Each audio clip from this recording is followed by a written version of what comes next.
ঘুমের মধ্যে গায়ে ঠান্ডা পানির ছিটা পড়তেই আমি লাফ দিয়ে উঠে চিৎকার দিলাম, কে? ও মা গো মা, আমার ঘরের ছাদ ভেঙে গেছে গো, আমি এখন কোথায় ঘুমাবো? আবারও চিৎকার দিতেই সাথে সাথে কে যেন আমার মুখ চেপে ধরলো। আমি তার দিকে তাকিয়ে দেখি পেতনিটাই আমার মুখ চেপে ধরে হাসছে। আমি ওর হাতটা আমার মুখ থেকে সরিয়ে বললাম, কিরে পেতনি, তুই এখানে? হ্যাঁ আমি। কোনো সমস্যা? দিলি তো পেতনি আমার স্বাদের ঘুমটা ধ্বংস করে। তো কি করব?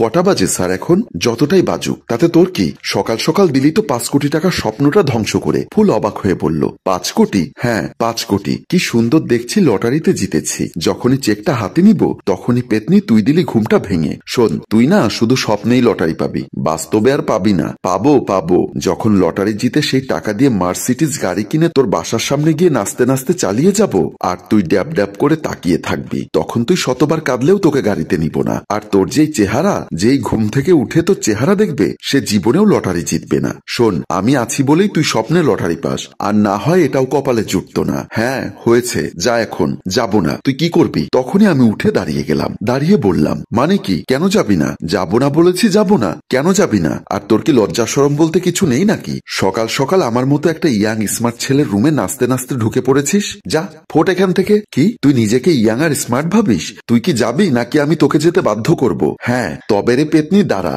বলতেই সে দৌড়ে রুম থেকে বেরিয়ে যায়। ফাজিল মেয়ে কোথাকার, দিল আমার ঘুমের 12টা বাজিয়ে। আমি ওয়াশরুমের দিকে চলে গেলাম। ওয়াশরুমে ফ্রেশ হচ্ছি আর ভাবছি ফুলকে নিয়ে কি করা যায়। চাচা একই জিনিস পয়দা করেছে। যেই ডেঞ্জারাস মেয়েরে বাবা, দেখতে কিন্তু মাশাল্লাহ যেন আকাশের হুড়পড়ি। পুরো কলেজের ছেলেদের ক্র্যাশ। যতই ঝগড়া করি পরে একজন আর একজনকে ছাড়া থাকতেও পারি না। আজব মানুষ আমরা। মুচকি হেসে ওয়াশরুম থেকে বের হয়ে গেলাম। ফ্রেশ হয়ে ডাইনিং টেবিলে এসে দেখি ফুল মায়ের সাথে বসে নাস্তা করছে। আমি পাশে গিয়ে চেয়ার টেনে বসে বললাম, কিরে পেতনি, তুই এখনো যাসনি? এখানে বসে বসে গিলছিস?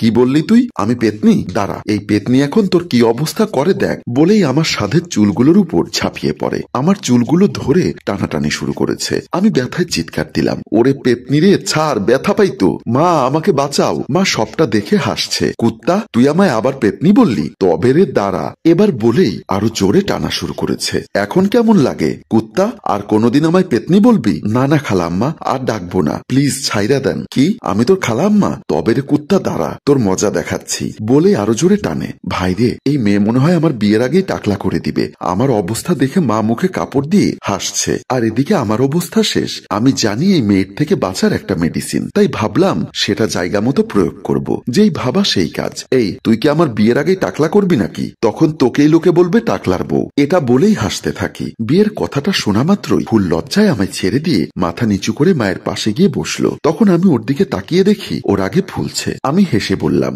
মেডিসিন ঠিক মতো কাজ করছে। মা আমার কথা শুনে আরো জোরে হেসে দিল। আর ফুল তো লজ্জায় রাগে পুরাই লাল হয়ে গেছে। আমি ওর দিকে চেয়ে দেখি ওর গালগুলো রেগে একদম মরিচের মতো হয়ে গেছে। মনে হচ্ছে কেউ ওর গালে আনারের বিচি ঢেলে দিয়েছে। আর মা ওর অবস্থা দেখে হাসতে হাসতে শেষ। মা হাসি থামিয়ে বলল, কিরে মা, তুই খাস না কেন? না বড় আম্মু, খাচ্ছি তো। আরে মা, ওর মতো পেতনি এগুলো খায় নাকি? তবে রে কুত্তা, আজ তোকে আমি শেষ করেই দিব। বলে আবারও উঠে এসছে। আমি ততক্ষণে উঠে দিলাম এক দৌড়। ফুলও পেছন পেছন চলে আসে। মা হাসতে থাকে। আমি দৌড়ে রুমে ঢুকে দরজা লাগিয়ে দিলাম। ফুল দরজায় বাড়ি দিতে দিতে বলল, এই কুত্তা দরজা খোল। কেন? আমাকে কি পাগলা কুত্তায় কামড়াইছে যে তোর কথা মতো দরজা খুলবো আর তুই আমার উপর সুনামি আনবি? দেখ, তোকে বলছি দরজা খুলতে। ভালোই ভালোই দরজা খোল। আর না হয় কি করবি? আদর করবি? বলেই হেসে দিলাম। হ্যাঁ বাবু, তোমাকেও অনেক আদর করব। প্লিজ দরজাটা খোলো না সোনা। আমি মনে মনে ভাবছি, বাহ কি মিষ্টি ডাকরে বাবা। শুনেছি ঝড় আসার আগে নাকি পরিবেশটা শান্ত থাকে, তাই এখানেও তাই হবে। দেখো বাবু, আমি আসতে পারবো না, আমি একটু বিজি আছি, তাই তুমি এখন চলে যাও। তুই কি দরজা খুলবি নাকি আমি ভেঙে ঢুকবো? আচ্ছা, ছোট মা কি তোকে মধু খাওয়ায়নি নাকি? তোর কথা এত তেতো কেন? না খাওয়াইনি, মা আমায় করলা খাইয়েছে, তাই তেতো। তুই কি এখন দরজা খুলবি নাকি?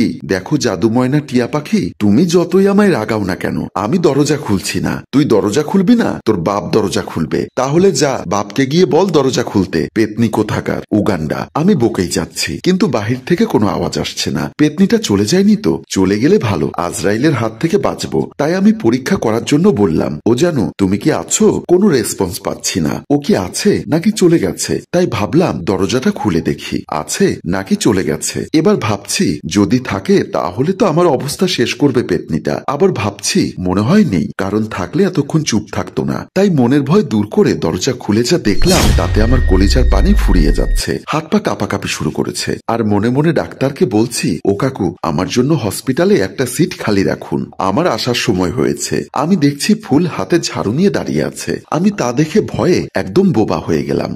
তুই? হ্যাঁ আমি। কি বাবু, তুমি এখন তোতলাও কেন? তোর হাতে ঝাড়ু কেন? বাবু তোমাকে আজ এটা দিয়ে আদর করব।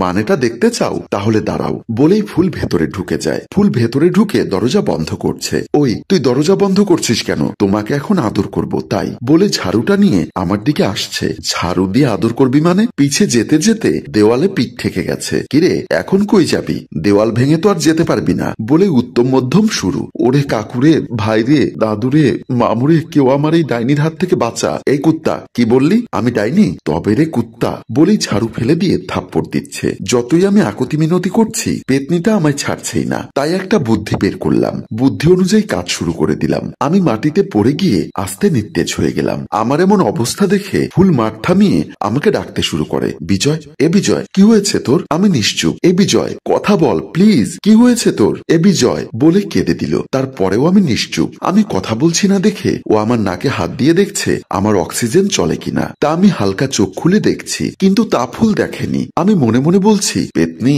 আমাকে মারা, আজ বুঝবি কত ধানে কত চাল। ফুল আমার নাকে হাত দেওয়া মাত্রই আমি অক্সিজেন বন্ধ করে ফেলি। আর ফুল আমার অক্সিজেন বন্ধ দেখে বিজয় বিজয় বলে চিৎকার দেয়। ফুল এসে দরজা খুলে দিয়ে মাকে জড়িয়ে ধরে কেঁদে দেয়। আর মা ভেতরে আমায় মাটিতে পড়ে থাকা দেখে একদম পাথর হয়ে যায়। আমি হালকা চোখ খুলে দেখি মা আমার দিকে একইভাবে চেয়ে আছে, কোনো কথা বলছে না। আর ফুল মাকে ধরে কাঁদছে। আমি মাকে ইশারা করে বলে দিলাম মা যেন আমার মতো অভিনয় করে। মা আমার ইশারা দেখে বুঝে যায় আর ফুলকে বলল, কিরে মা, বিজয়ের কি হয়েছে? ও মাটিতে পড়ে আছে কেন?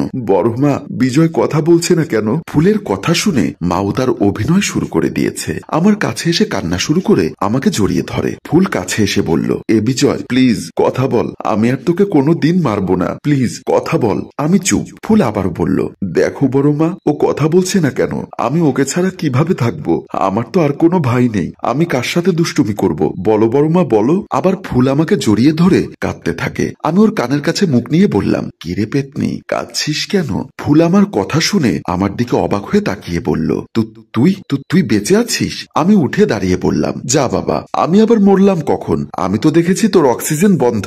তাহলে আমি অক্সিজেন বন্ধ করেছি? তাহলে এতক্ষণ এগুলো কি ছিল? অভিনয়। খুব সোজা অভিনয় ছিল। তুই আমার সাথে অভিনয় করেছিস? তবে রে কুত্তা দাঁড়া। সে বলতে আমি দৌড়ে রুম থেকে বের হয়ে গেলাম। কিছুক্ষণ পর দরজা খুলে দেখি ফুল সোফায় বসে আছে। আমাকে দেখে সে হাসতে থাকে। আমি পাশে এসে বললাম, কিরে তুই এভাবে হাসছিস কেন? কি জানু, কুত্তার দৌড়ানি কেমন লাগলো? বিজয়কে চুপ করে থাকতে দেখে আবার বলল, কিরে বলিস না কুত্তার দৌড়ানি কেমন লাগলো? কই কুত্তা দৌড়ালো? একটু আগে কুত্তার দৌড়ানি খেয়ে এসে এখন সাধু সাজা হচ্ছে।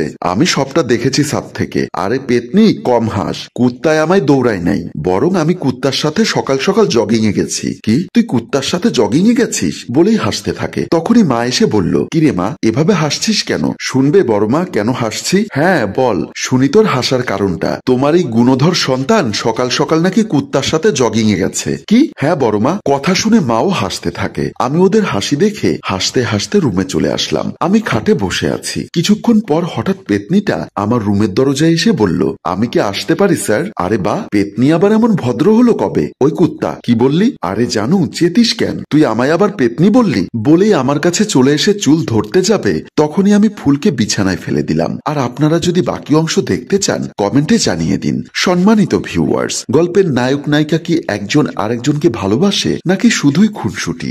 ভালোবাসা কি হবে ওদের মধ্যে? সবটা জানতে কমেন্ট করুন দ্বিতীয় পর্বের জন্য। গল্পটির ভাবনায় হাশেম রাজু, পরিচালনায় রেজাউল কবির চৌধুরী ও প্রযোজনায় এফ এ নয়ন চৌধুরী। গল্পটি ভালো লাগলে লাইক, কমেন্ট ও শেয়ার করে দিন। ধন্যবাদ।